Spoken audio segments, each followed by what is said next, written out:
it's time to sit back and relax with your favorite drink. And listen.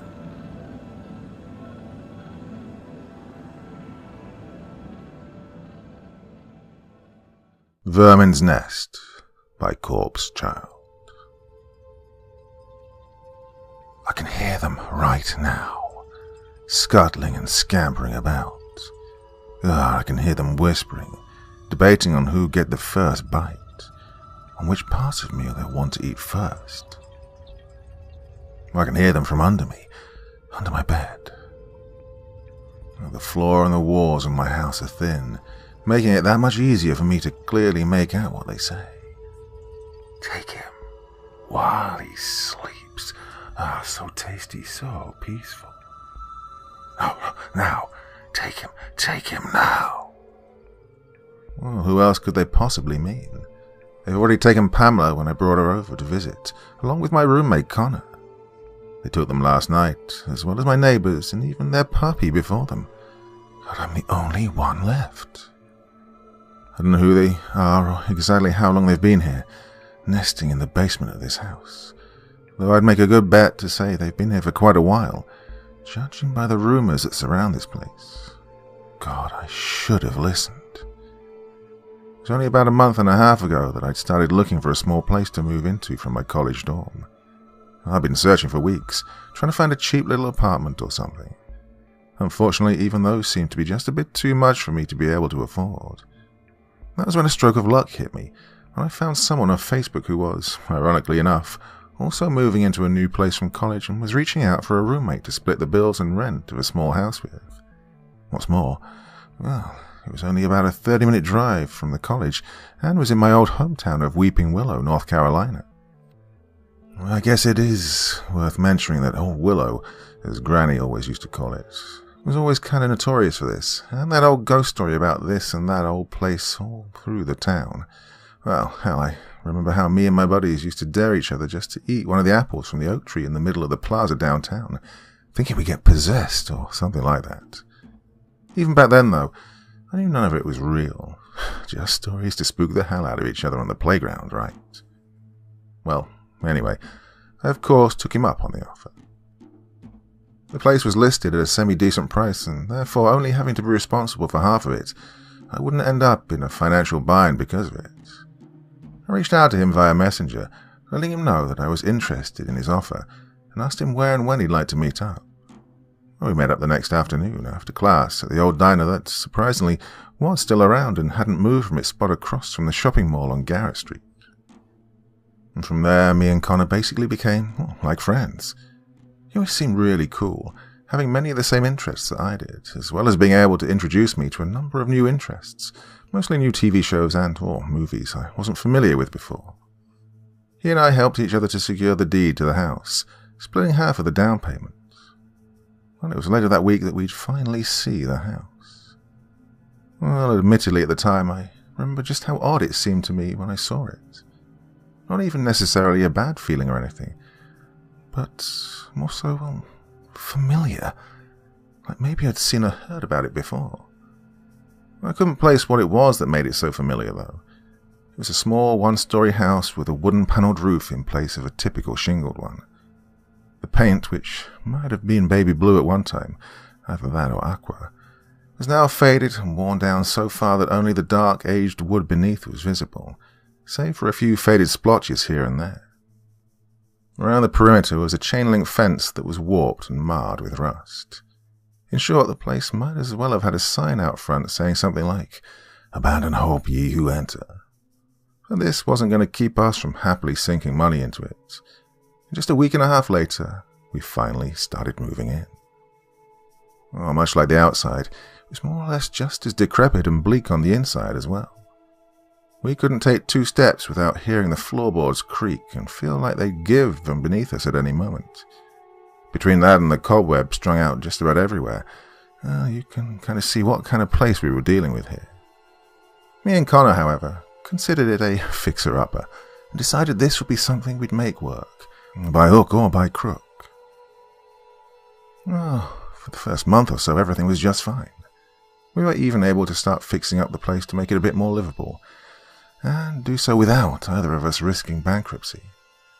Nothing at all seemed all that out of the ordinary, at least not with the house itself. With the neighbours, though, well, that was a bit of a different story, in that they all seemed very skittish around me and Connor. This didn't seem to bother him much. Me, on the other hand, couldn't for whatever reason shake the uneasy feeling their anxious stares instilled in me.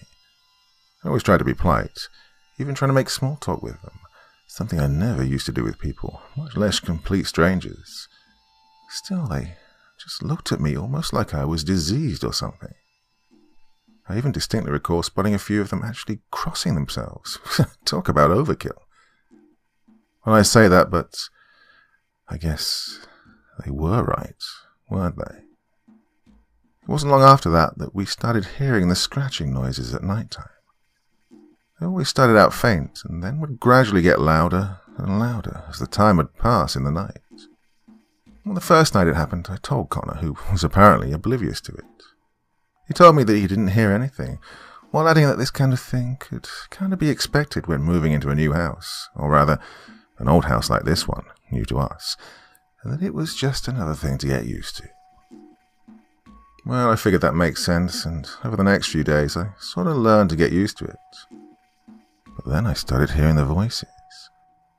The first night I heard it, I couldn't tell what it was they were saying, so I wrote that off too, figuring maybe Connor had left the TV on or something. After about a week and a half of hearing them, though, well, that was when I decided, well, politely of course, to approach Connor about it. Oh, when I did, though, he swore up and down that he hadn't even been watching the TV at night, claiming he'd always been in bed at 9:30. I told him about the voices I kept hearing. He told me that, again, it was probably just the excitement getting to me or something. Well, I was a little less convinced this time around, but still decided not to press him further. That night, hearing them again, I grabbed a flashlight and headed down to the basement and decided to investigate for myself. When I opened the hatch leading under the house, nobody was there, though. I went in and looked all around. Nothing. Just cobwebs and old wooden beams that looked like they were ready to, at any moment, collapse under their own weight. Well, at least until I got to the very back of the area, right under around where my bedroom would be, where I found what looked to be like a large bed of I don't even know what. It was pitch black, dark brown, and shiny. What in the hell? What is this stuff? I used a nearby slither of chipped-off wood from one of the beams to scrape up a bit of it. Well, it was soft, but thick and sticky and smelled awful, like a roadkill carcass. The next day, after I got home from class, I immediately told Connor about it, showing him the bit of gunk from the night before. "What is this?" he asked, looking at me both confused and disgusted. I shrugged. I don't know. I just found a large mass of it in the basement. He kept looking at me like I was a weirdo. "Here, I'll show you." Took him down to the basement, and he and I both had to hold our breaths to keep from hurling right there and then from the smell, which was somehow even worse than last night. I showed him where I'd seen the stuff, which was when he gagged. It was still there, the circle of whatever this stuff was. "God, that smells horrible," Connor exclaimed, covering his nose with his shirt. "Oh man, we gotta get rid of this crap." How? We don't even know what it is. What if it's toxic or something? Well, I can't take that smell anymore. That's what's toxic. And with that, we promptly rushed out from beneath the house and went back to the living room. After debating for about half an hour, we finally agreed to have the landlord and poison control come out the next day to look at it and see about how to get rid of it. Well, that night was the first time I heard more clearly what the voices under the bed were actually saying. They spoke English, but their words were broken, mostly just repeating the same words over and over again. "Feed. Must feed. Eat. Juicy meat. Take now." That was creepy as all hell, and I imagined a group of cannibals were under my bed. What was even stranger was their actual voices. The best way I could describe it was that they seemed to have some frantic, disjointed, high-pitched buzz to them, almost like an insect or something. Needless to say, sleep was out of the cards for me that night. The next morning, me and Connor were awakened by a knock at the door. It was one of our neighbours, living 2 houses down to the right of us, the Roddencrofts. They asked us if we'd seen their puppy, who'd apparently run out of the house late last night, and was last seen heading in our direction. I noticed they seemed rather skittish while telling us this, constantly darting their eyes around, never holding consistent eye contact, and also looking rather stiff. In other words, it wasn't hard to tell they really didn't want to be there at our house. Of course, we told them we had no idea, but that we'd be more than happy to keep an eye out for them. Connor was even about to volunteer to print them out some missing posters, when they just plastered on half-assed poker smiles and cut him off, blurting out, "Thank you for your time. Sorry for bothering you," before hurrying away back to their house. For a moment after that, Connor and I just stood there, looking confused at each other, before shrugging and finished getting ready for the day. All through classes that day, I was unable to concentrate on anything except for the voices from the past nights. That, plus the pit of gunk, and now the incident with the neighbour's dog. All my mental stamina ended up going into trying to connect the dots. On my way home, I got a text from Connor, saying that he'd stepped out and was on his way to meet with the landlord about the basement. As soon as I got home, I opened the front door and was hit with a horrible smell. I couldn't tell what it was at first, and part of me thought maybe it was the smell of the gunk having travelled up from under the house. This proved not to be the case, however, when I took a whiff of the sample we planned to show the landlord. No, this was a sharper odour, like something had just died. Finally, I went down and opened up the door leading under the house. Well, I was right about one thing. Whatever the smell was, it definitely came from down there and had travelled up to the house. Covering my face with my hand to keep from dumping my stomach all over the place, I clicked on the flashlight on my phone and started heading towards the back of the basement, where the stench was the strongest. What I saw next made my heart abruptly stop. There, coated in the gunk, was what remained of a small, light yellow-furred puppy. God, it was horrible. It looked like the poor thing had been mauled by a wolverine, with large chunks, each the size of wiffle balls, dug out all over its body, as well as both of its ears and an eye missing. I was 2 seconds away from losing the little control I had over my stomach, when I heard what sounded like skittering from up ahead. Looking up, I could see 6 tiny dots stab through the darkness in front of me, rapidly getting closer and closer. This caused me to drop my phone and frantically scramble towards the door leading back into the living room. As soon as I'd made it back out, I lashed the hatch and sat on it. I could feel it banging and pushing more and more violently from beneath me. I was sure at any moment, whatever they were on the other side was somehow going to end up bashing their way through the hatch, hurling me off of it. Luckily for me, after staying frozen in a fetal position for about 10 minutes on top of the hatch, everything went quiet and still again. Another 5 minutes passed before Connor and the landlord finally arrived. When they found me, a pale, quivering pulp on top of the hatch leading under the house, they were both naturally confused as all hell. When they asked what had happened, all I could do was blabber like a moron. "Don't go in there. Something's down there. Don't go down there." Over and over again. "What? What's down there?" Connor asked, no doubt figuring I'd finally lost my damn mind. I was still too shocked, though, to even form a decent sentence. I don't know." "Hey, calm down, pal," chimed the landlord. "Here, let's get you some water." As they slowly managed to work me out of my paralysis from on top of the hatch, I was able to get one more broken phrase out from my babbling. "Dog, it's torn apart." I began to feel dizzy, lightheaded, like I'd drop faint, if not dead of a heart attack, at any instant. After guiding me over to the sofa and getting me to somewhat calm down, at least enough to breathe normally, they again asked me what it was I'd seen down there. I told them everything, or at least everything I could make out. The dog, the gunk, those eyes, everything. I didn't mention the voices I'd been hearing. For one thing, I guess I didn't see any real connection at the time. Even if I had, however, I figured I was pushing my luck already with what I was telling them to not try and have my ass committed. My suspicion as far as that went was somewhat apparent with Connor, who cocked an eyebrow and replied, "Are you serious?" "Yeah, I'm not making any of this up." Glancing over to the landlord, I could see that his face seemed more concentrated, as if trying to actually analyze what I was saying. As if maybe he actually believed me, and maybe even knew something. If he did know something, though, he didn't let on, and he just said that what I'd said was interesting, but unlikely that anyone could be in the basement, given how long the place had sat abandoned before we'd bought it.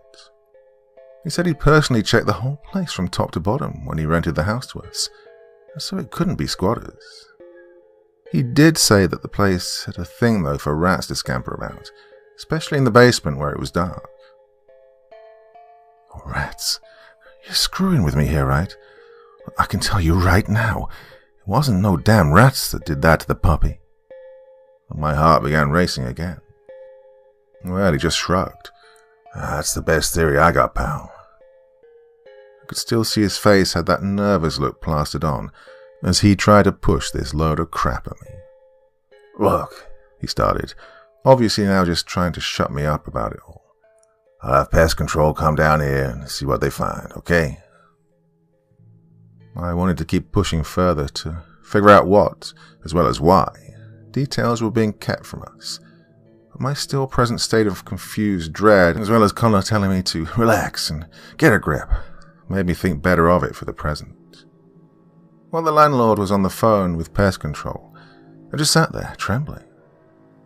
Almost involuntarily, my mind started remembering the events from before, the scurrying, the chattered voices. And that's when I started remembering more of what the voices had said. Something about juicy meat. God, is that what was going on last night? They, whatever they are, were eating the puppy? About 15 minutes later, he came back and told me and Connor that pest control was on the way, and that we should consider finding someplace else to crash until they were done. "How long should it take?" I asked. Not long, but they said there's a chance they'll have to fumigate the place, which could take anywhere from 36 to 48 hours for them to deem the place safe to come back again." Well, I looked at Connor, who looked annoyed, but shrugged and said, "All right." The next half hour was spent packing a couple of overnight bags and calling one of my buds from college to see if I could bunk at his place until the house was ready again. I asked Connor if he had a place to stay, to which he replied that he knew of a cheap motel he could stay in for a while. Well, that night, at my friend's house, I was flipping through the channels when a breaking news broadcast caught my attention. "Couple found dead in home." Now, normally I'd have kept going, but I saw that the house they were filming looked very familiar. It wasn't until they read the address that it hit me. God, that was the Roddencroft's house. I was in shock again. At approximately 9:30 p.m., authorities were alerted to a disturbance by neighbors who allegedly heard screaming from their house. Upon arriving, police found the victims, 39-year-old Caitlin Bex Roddencroft and her husband, 42-year-old James Hubert Roddencroft, sprawled out on their living room floor with heavy lacerations all over their bodies, as well as entrails having been removed viciously. They then showed images of the crime scene and I almost threw up. There, on the screen, in a giant pool of blood, were my neighbors. They looked like they'd just gone through a paper shredder. Despite the heavy blurring of the images on the screen, I could still clearly see the dark and red gashes covering the both of them from top to bottom, and I saw the blood scattered erratically all across the surrounding area. The report went on to detail that they'd found them with their stomachs ripped open and hollowed out. I couldn't stand to watch anymore, so I turned the TV off and immediately texted Connor and asked him if he'd seen the news. I told him about what I'd seen, and he said we'd need to install a security system when we go home again. Now, I've never really trusted those things. All they do is beep at every little thing that sets it off by motion detection, even just small animals racing by. Plus, they were expensive as hell. Well, got any better ideas? No. Then I got to thinking, and I remembered that my dad had left me with his old Winchester rifle and an old Colt 45 revolver before he died last year. I told this to Connor and told him I'd get it from the old family home, now owned by my aunt and uncle. He agreed, though he said he'd still feel better with an actual security system. After I got the guns from my aunt's place, I got the text from the fumigators saying that the place was safe to come back. When I got back, I found Connor talking to the landlord. Hey, everything all clear? I asked the landlord. He turned to me, still looking like he was afraid or anxious of something. Was that guilt? And told me that we could come back into the house, but to stay out of the basement. Well, I looked at him confused. Why? What the hell was down there? Look, he sighed. Just keep out from under there for a few days at least, okay? Whatever it was down there. They told me that it requires some real strong stuff to get rid of it. Stuff that takes a bit to wear off and ain't good to breathe. Well, I relented at that. It made sense. But something about the way he was saying it gave me the feeling that it wasn't actually the truth, or at least not all of it. Finally, he left, and me and Connor had the house back to ourselves. All I was able to be concerned with, however, was that news report. And, of course, that would be the first thing I tried to talk to him about. God, I wonder who hated them so much they'd go and do that, Connor said. Who? I replied. More like what? Well, he cocked his eyebrow at me. What do you mean? Oh, come on, you saw the footage, right? You really think a person did that? Okay, well, what's your theory, detective? Unfortunately, he kinda had me there. Well, I wasn't sure what it was, though. Something was telling me it had something to do with whatever happened to that puppy in the basement. That night, I'd hear them again, chattering and bickering. Feed. Must feed. Eat. Unsurprisingly, this kept me on high alert all night. During this, another thought also managed to worm its way into my panicked brain. These things, whatever they were, could they have been the ones to rip the Rodencrofts apart like that? Not to mention, before that, well, the puppy? God, what the hell even are they? The next morning, having gotten no sleep whatsoever, I decided to skip the early bird classes and spend some time at the local cafe, searching both for more articles pertaining to the Rodencrofts murders, as well as possibly another place to stay. That's when I ran into Pamela. She was in the process of fixing another cappuccino, the 10th one by then, when she remarked, Tough on you, huh? I looked at her confused. Oh, your classes, she said, gesturing to my laptop. Must be going rough on you with all them cappuccinos you keep knocking back. Well, I chuckled dryly. Nah, this isn't school stuff. Ah, she said, sliding the coffee to me. Well, something's got to be keeping you up. You look like you've been burning some kind of candle at both ends. Putting a lot of doubles at work or something? Oh, no. You a partier? She winked before remarking, Maybe some pretty girl's been keeping you busy. I chuckled again before replying, No, nothing like that. Well then, what is it? Unless you're about to tell me that I've just been feeding your little caffeine addiction here for the past hour and a half, just for the hell of it. Well, I hesitated for a moment. I wasn't sure how or even really if I should tell her about what had been going on. For one thing, I still wasn't sure what exactly was going on myself. Part of me at the time still had the idea that the voices I was hearing were all just in my head. Another thing, though, was the idea that even if she didn't think I was nuts, what would she know? Of course. She looks like she's been here for a while. Well, could she know something? Hey, alright, you're probably going to think I'm losing it, I said, chuckling nervously. She just looked at me, urging me to spill it. You see, I've been hearing these weird noises from under my house. Noises? She asked, her face growing curious. Yeah, like, I don't know, like voices? I instantly cringed after saying that, anticipating to look up and see her looking at me like I just told her the sky was falling in. Instead, I could see excitement growing on her face. Voices, you say? Under your house? Yeah. You hear anything they say? I thought briefly about the nights I'd hear them scurrying around from underneath me. I thought about how I'd hear them go back and forth, about how they'd take me in my sleep. Feed, must feed, eat, juicy meat, so take now. I told her this, and her brow furrowed, concentrated in thought. Oh, sounds to me like you've been hearing them vermin. I cocked my eyebrow at her.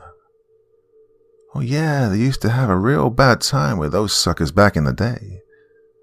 And she giggled before adding, that's if all the old stories are true at least. Well, now I was the curious one. Hey, what do you mean?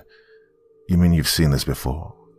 No, well, not really. Well, like I said, there was just something Granny used to talk about. You know, one of those little ghost stories to scare us at night time. Oh, what was the story? Well, I sounded desperate, and I was. If Pamela knew what these things were, and if they were actually real, then she might also know how to get rid of them. Well, now, I couldn't tell you exactly where it was they came from, or when they first started shacking up here in little old Willow. Well, like I said, I don't remember what my granny used to tell me about them. She'd always tell me about how they'd live under your house. Said they'd scurry around under the floors and come out at night time. And they'd start coming out to feed. Oh, they don't like the light. It makes them sensitive, apparently. So they nest under houses and dig around like little moles from one house to another. Hey, wait, I interjected. You said they're vulnerable to sunlight. Oh, yeah, why? I didn't answer this. I shook my head and motioned for her to continue. Oh, yeah, they like it dark. So that's when they'll come out for feeding. Look, probably a stupid question, but what exactly do they like feeding on? She smirked and said, anything meaty. They love 'em some man meat, you know. She snickered then, and I chuckled nervously. I wasn't finding this as funny as she apparently was. Ah, come on, it's just yanking your chain. You don't believe this junk, do you? I took another gulp of my coffee. I wasn't sure what to say. Yeah, I'm no believer in ghosts or monsters, despite what I said earlier about having grown up in this town. But at the same time, I couldn't shake the horrible feeling that Pamela may not be yanking my chain about this as much as she thinks she is. Oh, no, I said finally. But I'd like to ask, say, hypothetically, that I did believe you. How would I get rid of them? She cocked her eyebrow, scoffing. Please, humor me. Well, suppose you could try mousetraps, but maybe lure them out into the sun. Let them cook for a while before serving them at a barbecue. Well, I really can't give you any tips. Granny never told me how they actually got rid of them. Oh, I see, I replied, downing my coffee. My heart now falling into the pit of my stomach. What was I going to do? I mean, if even Pamela couldn't help, then who could? I was about to pack up my laptop and head back to the house when Pamela stopped me. She said, gesturing to the register. Oh, I replied, chuckling. My bad, how much? Well, she tapped the keys on her register before replying. Oh, for all them loudies you downed, your damage is $21.57. I looked in my wallet to see, shamefully, that I only had 25 left, and I still needed to get gas on the way back. Hey, don't suppose you take card, do you? She smiled and shook her head. I'm afraid not, darling, she said. I sighed and was about to give her the cash when she put her hand out, stopping me. Hey, but for a handsome, respectful fellow like you, I believe I can let you go. She winked before adding, that is, so long as you agree to take me out to dinner. Oh, sure, I replied, and her grin widened. Great. Tonight work for you? Say around 8? I nodded my head.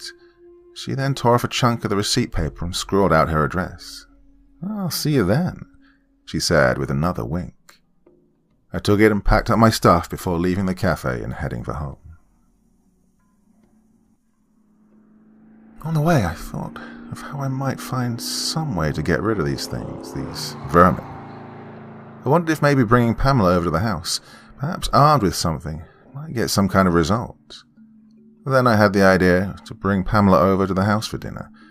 I figured, well, aside from saving money, this might at least give me some measure of comfort. Or maybe if they start up again, she'll hear it and she might be able to help. I spent the rest of the day trying to tidy the house up as much as possible. I remember Connor asking me why I was trying to clean the house, joking that it was, well, a little late for spring cleaning, don't you think? I then filled him in on the situation with Pamela. And then he immediately started teasing me about picking up coffee shop chicks. Oh, look, it's nothing serious, okay?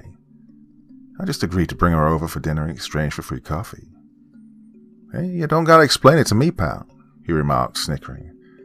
Don't worry, I won't get in y'all's way. I just rolled my eyes and continued cleaning. Almost before I'd even realized it was already 7:15 p.m. After taking one last look around the house, satisfied that it looked at least mostly presentable enough for company, I left to pick up Pamela from her house, using the address she'd given me. When I arrived, about 20-something minutes later, she was standing on her porch waiting. Oh, right on time, ain't you? She commented as she got in the car. Well, I replied with a chuckle, I figured it'd make for a good first impression, right? She responded by giggling. So, where are we headed for supper? Actually, I was wondering how you'd feel about possibly having dinner at my place. Ooh, she squealed, winking. Planning on wining and dining me in one go, huh? I chuckled nervously and replied, oh, maybe just stick to the dining tonight, eh? What do you say? Oh, she snickered before giving me another sly wink. When we returned to the house, I saw that Connor's car was still parked in the driveway. Yeah, so much for not getting in the way, huh? I thought, as we got out. Despite this, though, when I went inside, he was nowhere in sight. Hey, Connor! I yelled out. Nothing. I went from room to room, calling out his name. They were all empty and silent. Where is he? I wondered.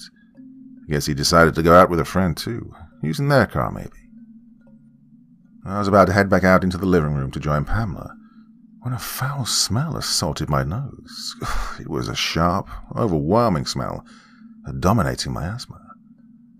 What the hell? God, what is that? In the back of my mind, though, I found something familiar about it. Then I realized that it was the smell of something that had just died. Not only that, but something that had just died in the house. Concentrating closely, I realized that it was coming from under the floorboards.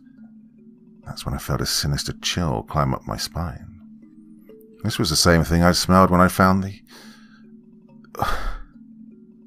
Yeah, everything all right? Pamela asked from behind me, causing me to jump a bit. She looked at me with wide eyes, my reaction having startled her. Hey, what's wrong, hon? I shook my head and smiled nervously. Oh, it's nothing. Just give me one moment. I need to check something out real quick.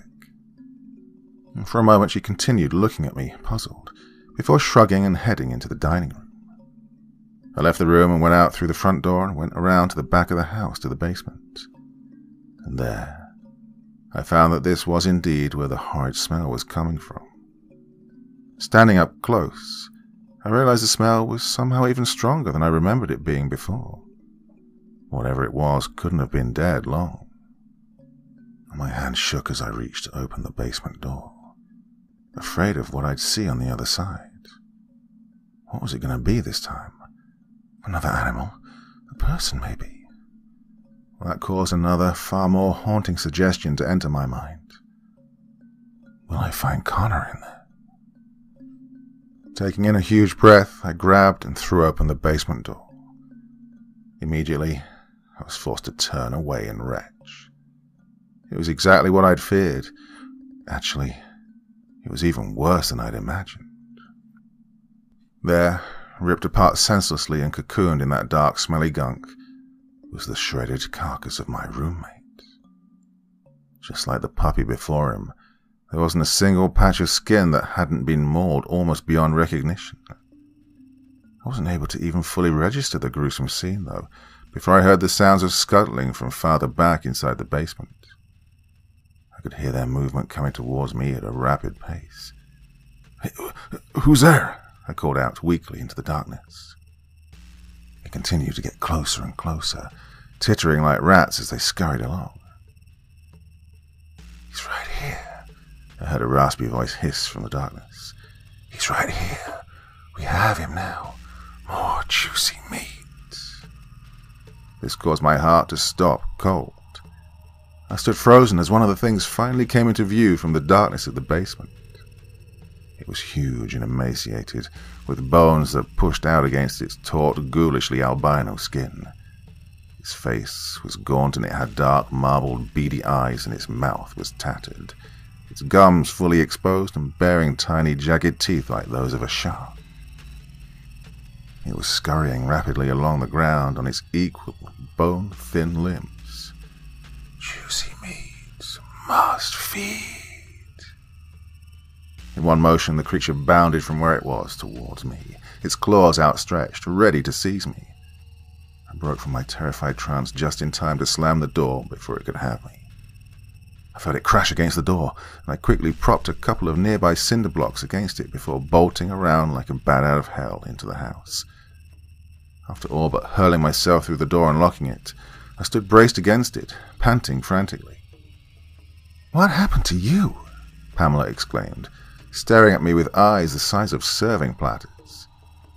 I just stood there, breathless, my heart racing. As well as this, my thoughts were so frantic that I was unable to even make a sound, even to scream. Finally, after a full minute, I wheezed out, "Vermin." She cocked her eyebrow. "Huh?" "Under the house. The vermin. They killed..."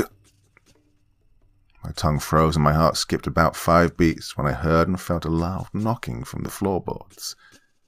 As they got louder and more furious, I realized in horror that they were attempting to breach through the floorboards. I was about to scream for Pamela to rush to the door where I was, but it was already too late.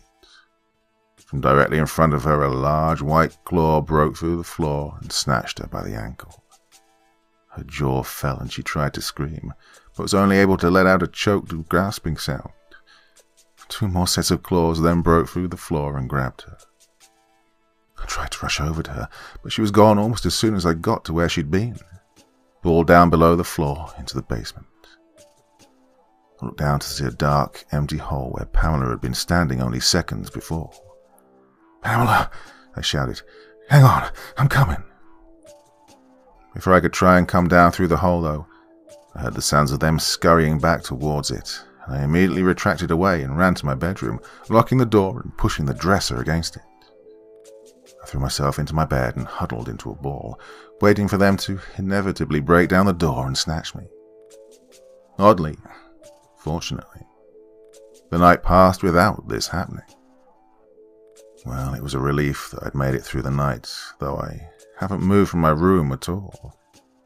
I was afraid that one of them would be lingering outside my bedroom door, just waiting for me to try and come out so it can take me like the others. But it looks like now I'm screwed anyway. I know it's only a matter of time before I'm a goner too. I'm scared to move from my bed. Right now, it might be the only protection I have, at least until they break out from below to drag me down into the basement, their nest, and feast on me.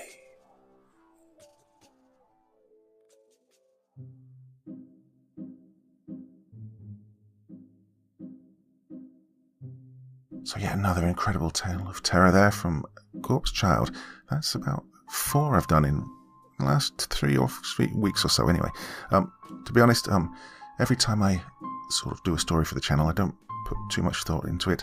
I basically go on instinct. It's like, what do I feel like reading today? How much energy do I have? How much do I think I can put into it? And at the moment, these 30, 40-minute stories that he's writing just seem to be a good fit for my mental state, for want of a better word. So yeah, hope you're enjoying them as much as I am. Another absolute classic there for this evening. Thoughts, feelings, anything else you want to say in the comment section below the video. And as always, I will do my very best to join in the conversation. Now that is me for this evening. I will be back again with a podcast tomorrow night. Missed a couple, trying to catch up, but yeah, there will be one tomorrow night. If you're not sure about my podcasts, check the video description here. All the details are below. And you can find it on my second channel or pretty much anywhere where you would get your podcasts. So give them a listen. They're more thematically based than the stories I do here. It's just another way of listening if you want to do it in a different way. Well, that's me. I'm starting to ramble here. So enough for one evening. Till next time, my dear friends. Very, very sweet dreams and bye-bye.